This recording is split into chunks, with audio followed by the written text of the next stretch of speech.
So I'm currently in my last semester of college, really excited about that. I'm also majoring in psychology. It seems like the most common question that people are asking me, it feels like every single day, is, what are you going to do with your major? What are you going to do next? What's your next plans? I'm sure that a lot of you guys have been asked the same questions related to your own major. And a lot of times people find out that I'm a psychology major and they're like, oh, you're going to go to counseling, you want to fix people's lives. You're going to have people lay down and they're going to tell you their whole childhood issues. But really, my focus is more on something different. I am called to be an Army chaplain. And the job description of an Army chaplain is that they're pastors who serve as a soldier. They take care of the spiritual well-being of the soldiers they're assigned to. And when God called me to chaplaincy, my heart broke for soldiers and their family because I understood what it was like to live the military lifestyle.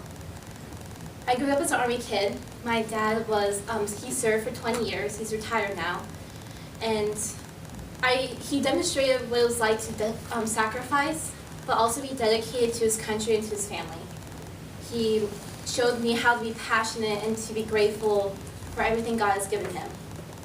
I remember the excitement of moving to different places and also to meet new people, but also the fears and the worries when he had to go for trainings for weeks at times.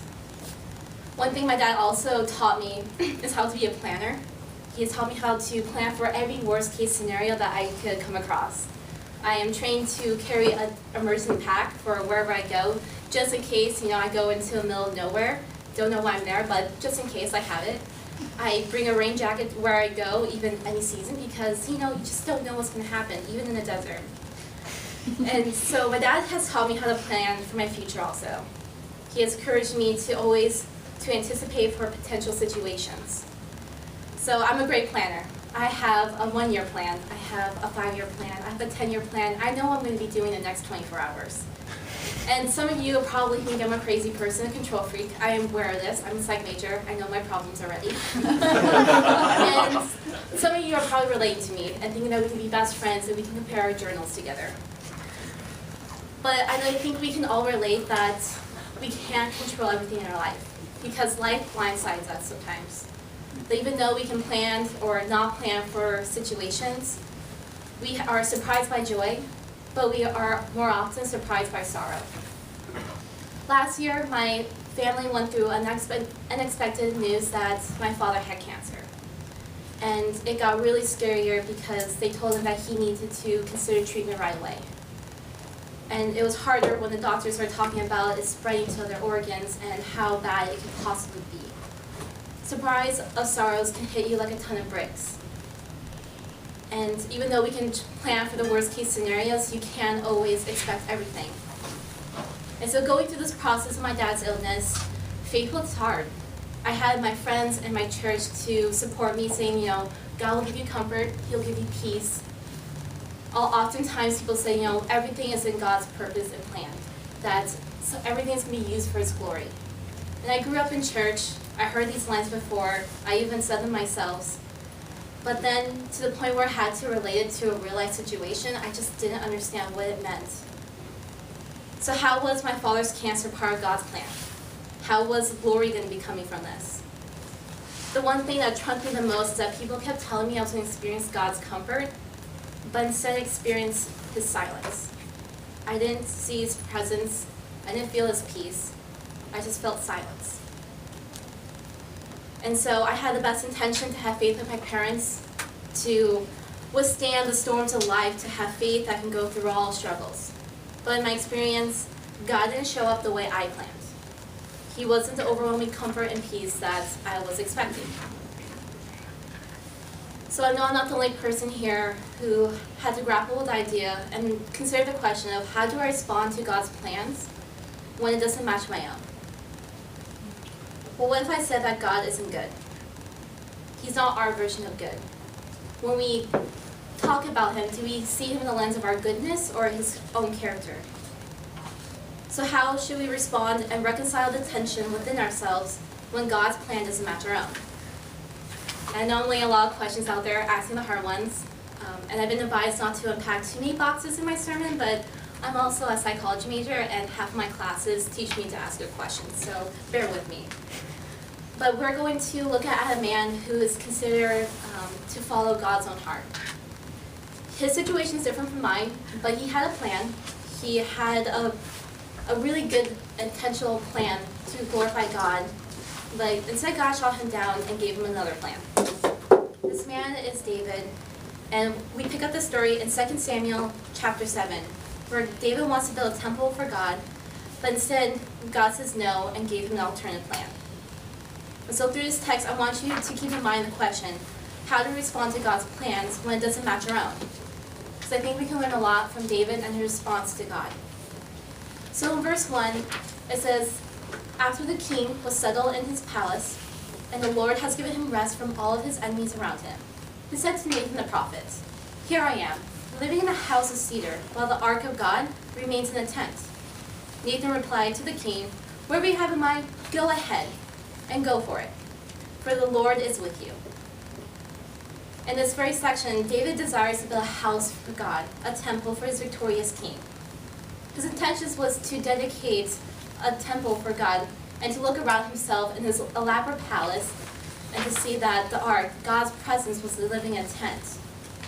So, and even he seek counsel from the prophet Nathan that encouraged him, that says, "Go for it."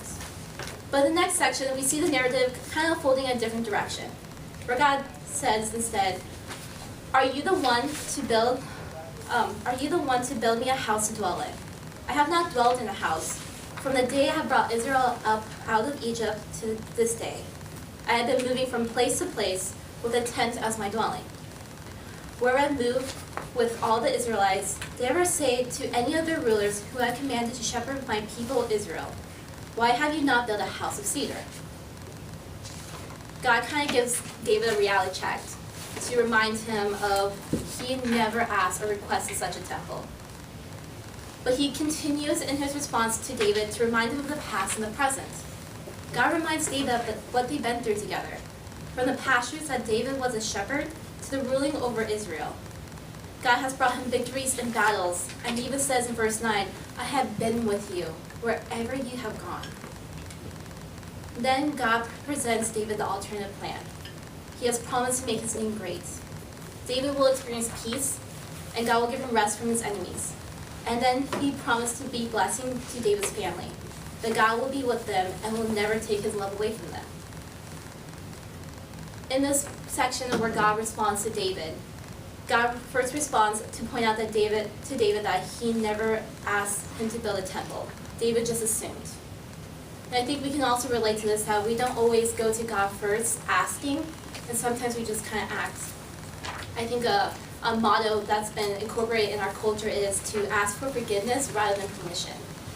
And sometimes we can come to God in that way too.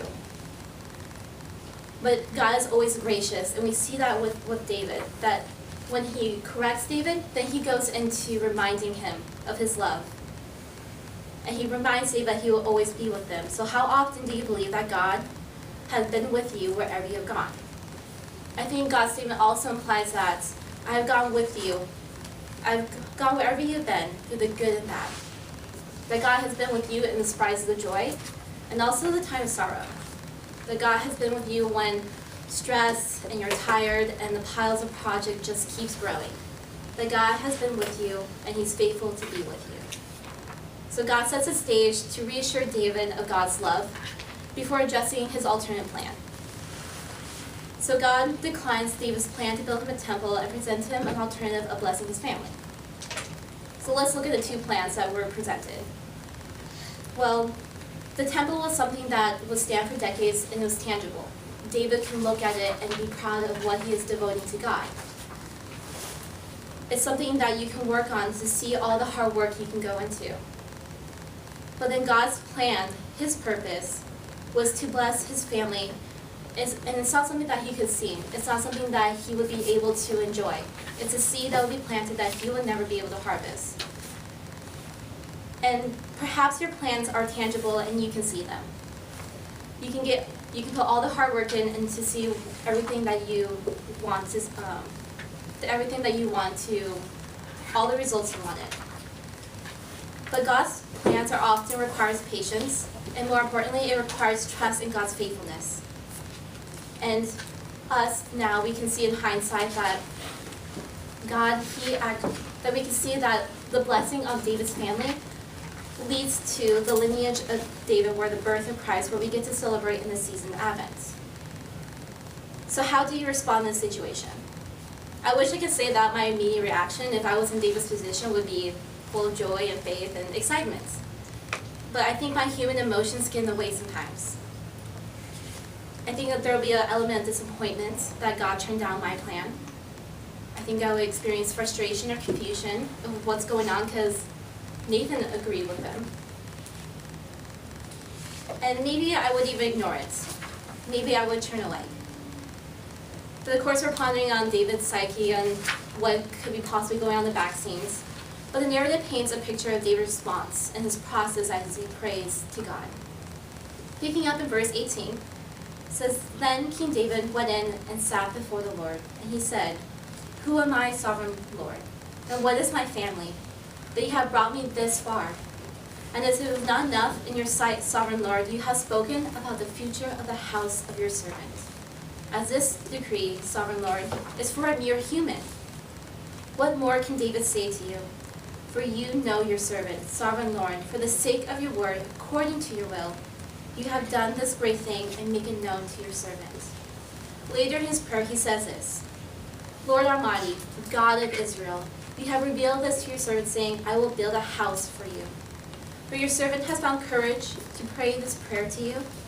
Sovereign Lord, you are God. Your covenant is trustworthy, and you have promised these things to your servant. Now be pleased to bless the house of your servant, that this may continue forever in your sight. For you, sovereign Lord, have spoken, and with your blessing, the house of the servant will be blessed forever." David approaches God with a humble expression of overwhelming unworthiness. But I think it's worth to ponder the very first where he had to go in front of God and sit. How long did David have to sit before the Lord and phrase his prayer to talk to God? Because I wonder if he had the same thoughts and reactions that he had to go through. Because David had to physically situate himself before the Lord and take time to situate his heart also. David was thinking about building a physical temple for God, but God's blessing was to make David's house stand forever. Also included in his prayer is that he says, "So your servant has found courage to pray this prayer to you." I think courage is an interesting way to categorize or label a prayer. But it reveals something, that we need to have courage to pray prayers that we know to be true but not necessarily feel them. And maybe this topic of God's plan is perfect is not a new concept for you. If you're like me who grew up in church, you often heard phrases that could sum up this passage. Give up your good for God's better. Let go, let God. When God closes the door, he opens a window. Now, I'm not trying to feed you lines or even come up with a radical new concept. Because sometimes we don't need radical new ideas. We just need to be reminded of old promises instead. Now, if you're going to take anything from this passage, consider this. If any plan, whether it's your plan or it's God's, it requires some element of faith. So where are you putting your faith in? Are you putting in a faith in things that you can do, something that you can have tangible results in?